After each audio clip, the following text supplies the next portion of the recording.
Hey guys, meron tayo ditong red prawn durian. So, napakasarap nito guys. And napakalasa. And malamig siya kasi pinalamig ko na siya kanina. So, now, kakainin natin guys. Ang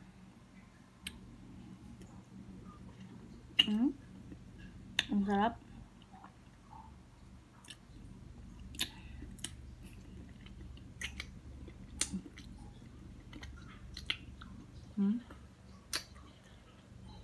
Ang laman.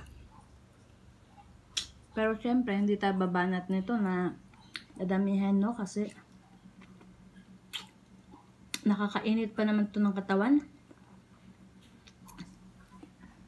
So, ilagay natin ito yung buto.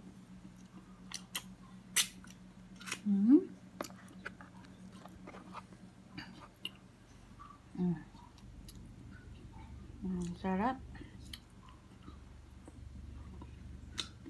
Dalawa pala yung buto nito.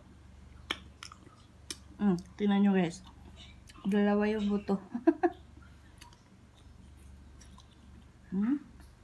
Ito yung isa.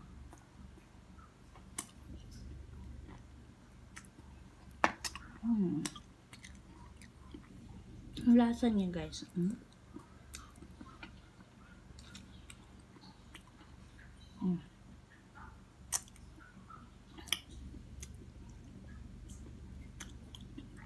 Thanks for watching guys.